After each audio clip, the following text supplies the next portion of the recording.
જે તમારી માંગણીઓ છે, એક તો તમારે સેલરીના બેઝિક ભાવ વધારાની માંગ એક છે, અને એક જે મેડિક્લેમ્પમાં જે 2 લાખ રૂપિયા છે એને 5 લાખ રૂપિયા કરવાની વાત છે. તે તમારો અધિકાર છે અને અધિકાર મળવો જોઈએ. કેમ કે અમે આવ્યા ને જોયું તો આમાંથી ઘણા 1-2 જણે મને કીધું કે હું 13 વર્ષથી અહીંયા નોકરી કરું છું, આજે પણ મારો પગાર 10,800 રૂપિયા છે.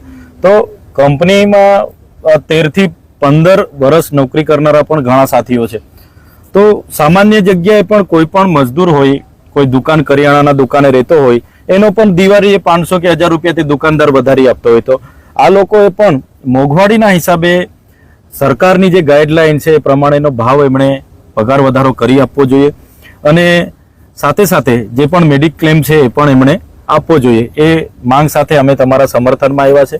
અને આવ્યા છે ત્યારે કંપની આપણા વિસ્તારની છે, કંપનીને પણ કોઈ પણ જાતનું નુકસાન ના